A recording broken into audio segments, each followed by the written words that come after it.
Hola, ¿qué tal? Buenos días. Te saluda la maestra Carol Janet Baeza Mena y hoy vamos a trabajar la cápsula número 8 correspondiente a la unidad número 3.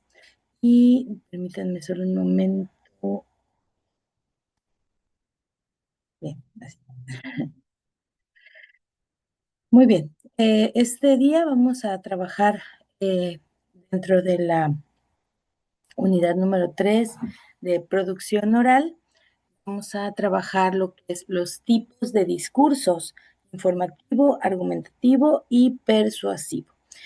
Ya vimos, por ahí les va a sonar como un poquito familiar porque ya vimos los tipos de texto informativo y argumentativo, ¿de acuerdo? A lo mejor hay cosas que les parezcan repetidas, pero no es eso, es que unas eran los textos y ahora vamos a ver los discursos, ¿de acuerdo? Muy bien, pues comencemos entonces. Eh, Vamos a introducir a esta parte. El discurso, ¿qué es como tal? Bueno, el discurso va a ser una forma de comunicación. Ahorita vamos a ver el concepto. Esta es solamente una introducción. Es una forma de en que nos comunicamos. Hablamos anteriormente sobre la expresión oral. Bueno, es parte de la expresión oral. Normalmente el discurso va a tener un propósito definido.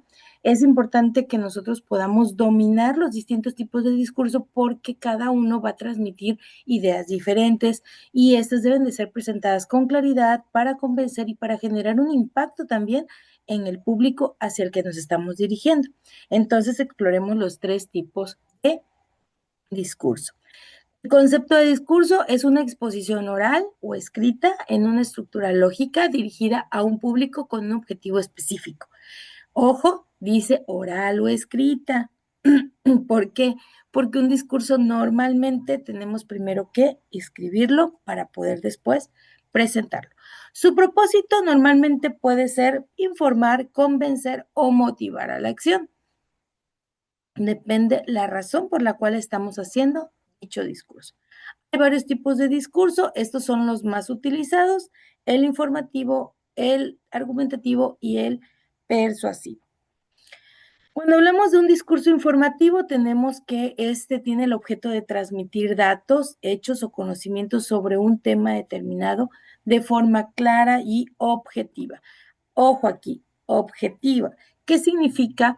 Que no es lo que el emisor quiere decir, es lo que es. Es blanco, es negro, es grande, es fuerte, es terrible, es bueno lo que está sucediendo, lo que quiera transmitir en este caso el eh, emisor. Me quedo pensando ahorita en receptor emisor, se me mezclan las cosas porque así pasa. Pero bueno, el objetivo entonces debe de ser claro y objetivo, ¿ok? Eh, un ejemplo, pues puede ser una conferencia, especialmente sobre avances científicos, una clase magistral. No va a exponer, ¿verdad? En este caso, el emisor lo que él quiere, sino lo que es. Si es especialmente cuando se trata de algún tipo de situación que se dio o un descubrimiento, allí entran los discursos informativos. Sus características: objetivo y claro. Fecha, lugar, día, porcentajes, cantidades, etcétera. Va a basarse en datos verificables. Normalmente estos datos podemos percibirlos, revisarlos, perdón, al final a través de las referencias que el emisor nos comparta. Uso del lenguaje técnico o formal según el público, pero normalmente no se va a parar a contar un chiste a alguien que va a dar un discurso informativo. Alguien que va a dar un discurso informativo te va a presentar un trabajo formal. Usa palabras técnicas, usa palabras que normalmente no están en nuestro lenguaje común cuando hablamos con nuestros amigos o cuando conversamos con la familia, pero que son del todo comprensibles y claros. No busca, perdón, influir en opiniones. Por esa razón no es subjetivo, es objetivo. Esa es la palabra clave de un discurso informativo.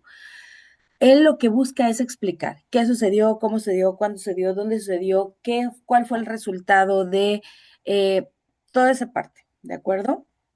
Vamos con el discurso argumentativo. Y este es el que nos dice, te echo el verbo, aquí está, ¿no? Su finalidad es defender una postura o un punto de vista mediante razones o evidencias, es decir, va a utilizar textos argumentativos. Acuérdense que ya hablamos de algunos ejemplos de ellos y por ahí les dejé una liga donde ustedes podían revisar algunos. Estos textos que va a usar son para fortalecer su argumento precisamente. Entonces, un discurso argumentativo tiene que tener fuerza, tiene que tener información y ciertamente va a defender un punto de vista. Entonces, ¿dónde se pueden usar? Un debate universitario, un ensayo académico, una presentación de tesis, etcétera. La estructura del discurso argumentativo debe de tener una tesis, es decir, hay una idea central que va a defenderse y es sobre la que se va a hablar constantemente en el discurso. No se va a perder de vista esto. Presenta argumentos, es decir, hay un refuerzo de alguien que ya habló sobre este tema y que me está respaldando, ¿ok? Razones que sustentan mi tesis. Y hay una conclusión. En esta conclusión, pues se va a reforzar la postura del emisor. Es la parte final, es la parte en la que concluyo. Normalmente este discurso se ocupa muchísimo en el área de derecho, este, o inclusive en el área de la docencia, o puede ser también en el área de la comunicación. Pero pues todo depende del lugar donde tú estés expresando tus ideas. No puedes expresar en cualquier lado. Si tú vas a estar trabajando en el área de comunicación, pues tienes que reportar los hechos. Por lo tanto, es un discurso informativo. Pero si te toca defender en un foro, en un debate, ok, ahí sí usas el texto, perdón, el discurso argumentativo. Técnicas del discurso argumentativo, vamos a usar, por ejemplo, el uso de ejemplos y citas. Voy a utilizar a otras personas o otras referencias que me van a respaldar. Trata de que si vas a usar este tipo de discursos, lo hagas usando citas conocidas, personajes conocidos. Eso le va a dar mucha fuerza a tu discurso. Hay que tener apelación a la lógica, a la coherencia, hay que llevar a las personas a la razón, a lo que está sucediendo y por lo que tú estás defendiendo ese punto. La refutación de posturas contrarias también son técnicas que vamos a utilizar en el discurso argumentativo, así como en el texto argumentativo que decíamos. Bueno, un texto argumentativo, si tú le haces una contra postura, esta va a ser defendida también por ti. Es decir, a ver si me doy a entender. Si hay una contrapostura de la postura que tú tienes y tú la conoces, sabes cómo refutarla. Entonces, esa es la idea también en las técnicas de discurso argumentativo.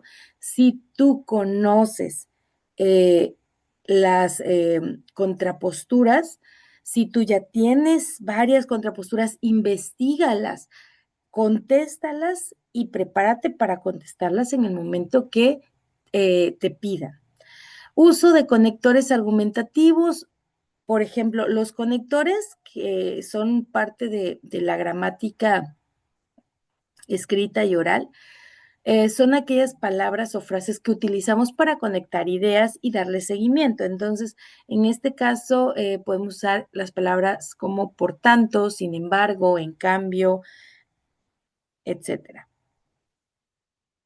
Vamos con el último discurso, que es el discurso persuasivo. Su propósito es convencer o motivar al público para que adopte una idea o realice una acción específica. Ejemplos, bueno, vamos a tener anuncios publicitarios, ¿verdad? Con los que te quieren vender y convencerte de que ese jabón es el mejor o que ese aromatizante de ropa es el que más huele. Bueno, lo que te va a convencer es siempre que lo uses, ¿verdad? En cuanto a las actividades publicitarias, pero también están las campañas sociales o las campañas políticas. Estas son generalmente utilizadas aquí el discurso persuasivo. Características de un discurso persuasivo es que va a apelar a las emociones, se va a dirigir a ti, va a ser más personal, te va a mirar a los ojos, ese tipo de cosas. Se va a poner en tu lugar. Entonces, por lo tanto, el discurso persuasivo tiene que llevar a la persona, al público en este caso, a sentir lo que tú sientes o tú debes de expresar. Si tú estás observando, por ejemplo, que la persona ya se emocionó, y con eso que estás diciendo, refuérzalo, no pares, sigue, sigue, sigue, sigue, porque eso es parte del discurso persuasivo. Usa un lenguaje connotativo, es decir, un lenguaje más convincente, recursos retóricos, metáforas, repeticiones, preguntas retóricas, ¿qué piensas tú? A mí me ha sucedido, este tipo de cosas. Ejemplo, bueno, juntos podemos cambiar el mundo, ¿no? Esa es una parte de involúcrate. Ojo, en los en los discursos persuasivos, sigo con los textos de mente, perdón. En los discursos persuasivos tenemos que tomar en cuenta también que hay que hacerlo muy personal, ¿sí? Debes realmente sentir. Esto lo usan, por ejemplo, muchos los predicadores, aquellas personas que van a estar frente a un grupo, especialmente cuando se refiere a religión. Entonces, eh, hay veces que son muy sinceros y hay veces que tú estás escuchándolos y dices, como que me parece que no es cierto. Este, no me convenciste. Entonces, el discurso persuasivo tiene sus características. Vamos a pensar entonces que pues, hay diferencias entre estos tipos de discurso. Están el informativo que transmite conocimientos, el persuasivo que busca influir y el argumentativo que va a defender una postura. ¿Dónde los aplicamos? Por ejemplo, los podemos aplicar en el aula, en exposiciones informativas, en debates, también en el ámbito laboral, durante presentación de proyectos, o en la sociedad misma a través de discursos políticos o campañas de concientización. Ojo, cualquiera de los tres los podemos usar en cualquier momento, porque todo va a depender la razón por la que estás dando ese discurso. En conclusión, entonces, tenemos que el dominio de los distintos tipos de discurso va a fortalecer nuestras habilidades comunicativas. Recuerden que estamos trabajando la expresión oral precisamente, entonces lo que se busca es mejorar esa capacidad de análisis y promover una expresión oral y escrita más efectiva. Saber cuándo informar, argumentar o persuadir y pues en esencial, ¿verdad? Va a ser útil para cualquier profesión. Entonces, no olvidemos lo importante de los discursos, el uso que les podemos dar, aprovechemos los recursos cuando los tenemos, las oportunidades para usarlos, aprovechémoslas de forma adecuada. Por ejemplo, si te vas a parar frente a un grupo de creyentes, una parte religiosa, bueno, usa tus discursos persuasivos, ¿verdad? Porque si tú trabajas el discurso informativo, pues la gente se va a aburrir y no es la razón por la que están allí. Entonces, identifica bien cuál es la razón por la que vas a dar ese discurso y trabaja en ella. Primero trabaja tu texto y posteriormente, pues la práctica, ya dijimos anteriormente, va a ser el maestro. Muy bien, pues me dio gusto saludarles nuevamente. Espero que podamos vernos más adelante. Un gusto, cuídense mucho. Feliz día, tarde o noche. Hasta luego.